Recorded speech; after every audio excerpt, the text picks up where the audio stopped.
It's like the more that sticks to the tire, the more that sticks to the tire. Oh, this sucks. My forks, look at the forks, oh my god.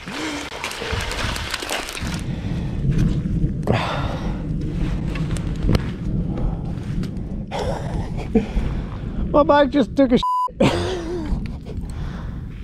Welcome back, riders. In today's video I've taken these two phone mounts from Joyroom out into the real world on a handful of different bikes to beat the absolute crap out of them and tell you what fails first, one of the mounts or one of the bikes. Disclaimer, I've only been testing these for 3 weeks, so this is a short-term review. I can't tell you how well they'll hold up in the long run, but at the very least I can tell you if they're junk right out the box.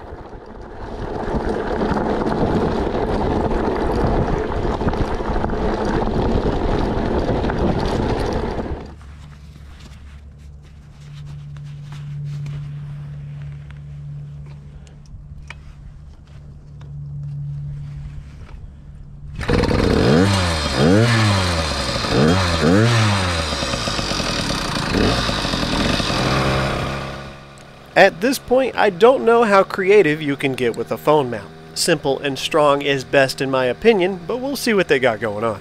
Joyroom sent me two versions of their mounts. One's a minimalist, lightweight design, and the other's a more robust, protective design, which we've seen quite often from other companies. One thing was made clear immediately upon testing these mounts. Their simple design was clearly intended for smooth city streets.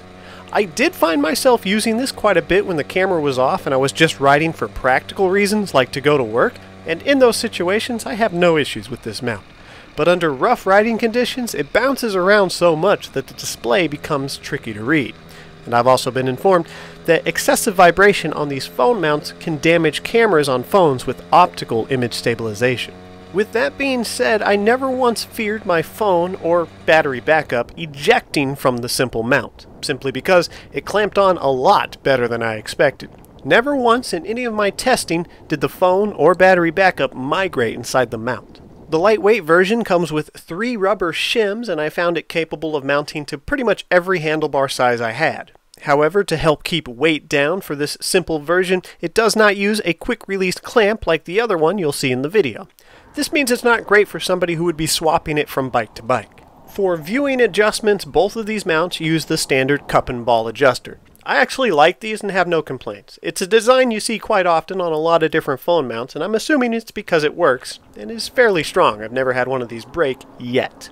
For their minimalist mount, I'd recommend this to somebody who wants to carry a battery backup to charge their phone or plans on riding only smooth streets and bike paths. May have gotten in a little over my head going down this road. Oh.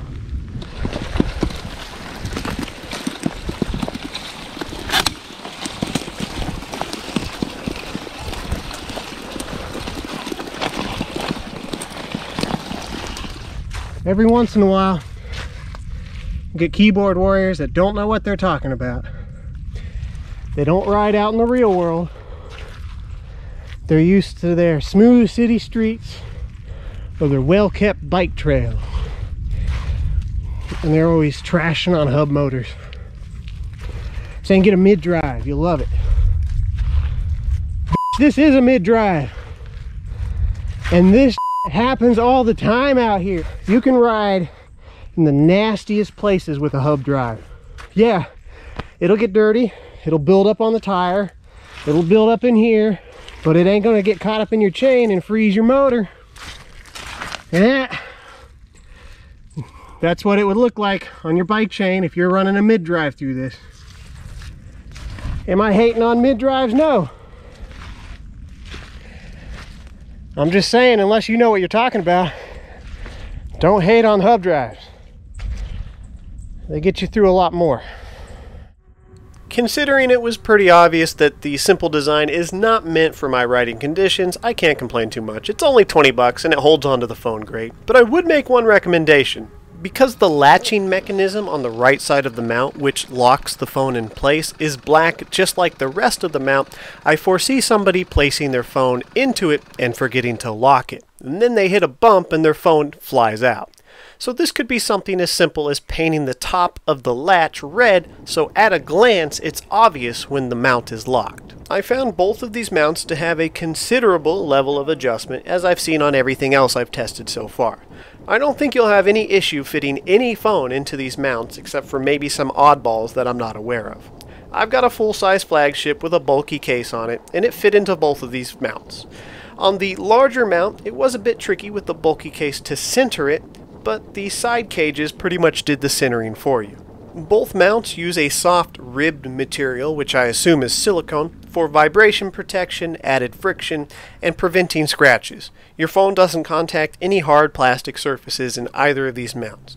And I do appreciate that both of them have small indentations in the side silicone to prevent the clamp from activating any of the buttons on your phone. Joyroom's heavy-duty mount's kind of the best of both worlds when it comes to securing the phone.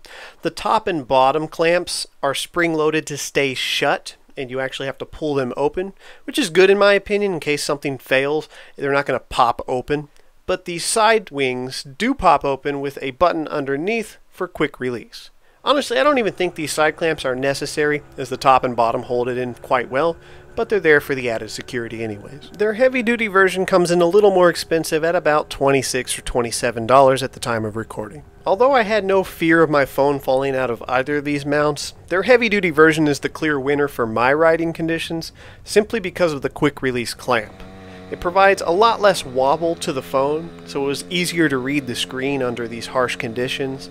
And because I ride a lot of different bikes, it only takes a few seconds to take it on and off the bikes, and I don't have to worry about losing rubber shims or little screws when I'm moving it to a different bike. At the end of the day, it's another phone mount. There's hundreds of them out there. I've tested a handful on the channel, and I'll leave some links in the description in case you need something to compare this to. But in short, I don't really have any major issues with these. I think if you purchase either one of them for the right situation, you're going to be fine, and they're probably going to last for years. Anyways, I hope you guys got some useful information out of today's video, or at the very least were mildly entertained. And until next time, ride safe.